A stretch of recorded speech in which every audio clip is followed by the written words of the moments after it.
Hi there, David here. So Crowdbabble's really excited to launch our new Snapchat analytics, but because of Snapchat's closed API, it's impossible for us to generate automatic insights without accessing your Snapchat username and password.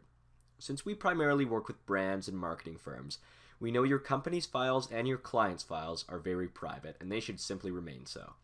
So as a result, we've created a very intuitive spreadsheet to allow you to record your Snapchat data, and then Crowdbabble can generate the visually appealing charts and graphics that you already love.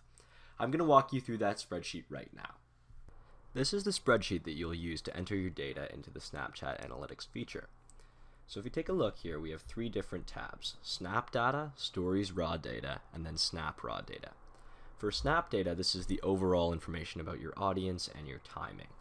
So if you take a look here, you would enter your account name, then the other info, potentially about who's recording the Snapchats. Then you would do your date.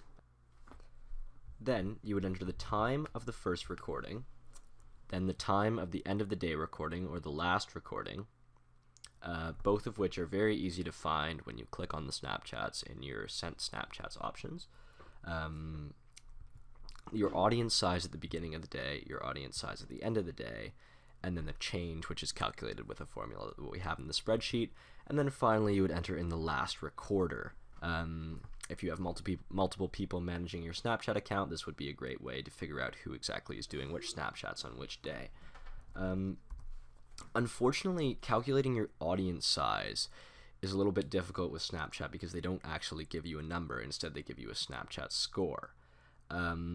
So one way that you could do it, obviously, is by just counting up the number of followers you have. But for a large brand or a large company, this might be quite time-consuming to count by hand. So we offer up another option. So because 2/3 of Snapchat users check the app every day, you can take a look at the total number of views on your story for one day, or potentially the average over a week, and divide that by 0.66 to get the total number of expected followers that you would have. This might work well for smaller brands. For larger brands, it might be a little bit more of an error in that type of calculation, but it's a good way to estimate your follower size. So now moving on to Stories Raw Data. This is what we think is the most important section of the Snapchat analytics, because stories, we think, are the most valuable way for brands to connect with their consumers on Snapchat, and also to analyze it easily. So if you look here, we have the story identifier as the first column. So this would be, what is your story trying to convey? Is it a stadium event? Is it a post-game celebration? Then the date and time when you started your story, and you can check that easily on Snapchat, or you can record it when you send your story. The date and time of the last data collection, which can also be found easily on Snapchat or easily recorded. And this is a good way to figure out the exact time frame of when you're typically sending your snaps, so you can figure out how and when timing affects the number of views, the drop-off percentage, etc. The number of snaps in a story, this can be easily counted from Snapchat just by clicking on the stories section, your own story. Then the total number of views of the first snap, the total number of views of the last snap. This is a little bit more difficult to find. So when you click on your story, then you'll see a drop down of all the different snaps in that story, and then you can see the number of views is over to the right of each of the little pictures of the Snapchats, and then you can find that. And so then the drop-off percentage is then calculated by how many people dropped off between the first snap and the last snap, so you can figure out how well people are responding to a large number of Snapchats, how long they hang on for, basically. Then the number of screenshots, that's easily calculated, as is the number of views for the entire story, which is just calculated by that drop-down menu in the stories.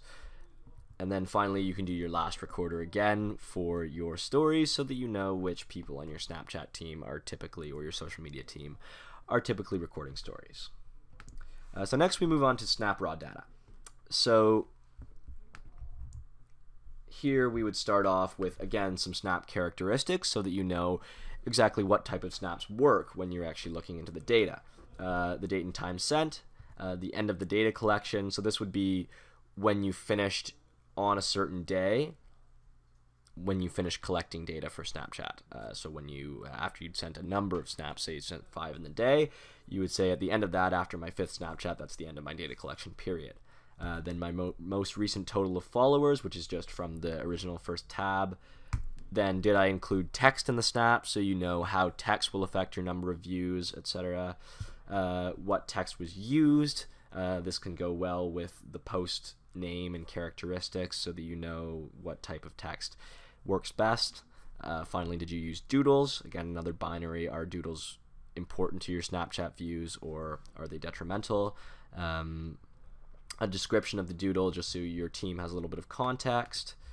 And then these here. So unfortunately, opened and snapback are going to have to be calculated by hand because Snapchat is not all that friendly to people who want to analyze their data. So it would be fantastic if they would be a little bit more friendly. Evan, if you're listening to that.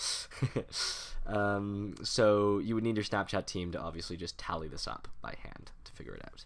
The engagement percentage is just going to be calculated as the number of people who snap back divided by the number of people who opened. And then your follower engagement is going to be the engagement score based on your current number of followers. So how many people engaged as a percentage of your followers. And then finally, who was the last recorder? Same sort of situation as before with the last recorder.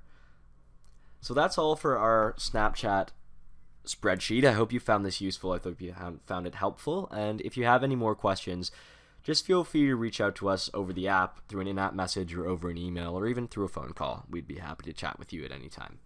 Thanks, and looking forward to talking to everybody soon. Bye.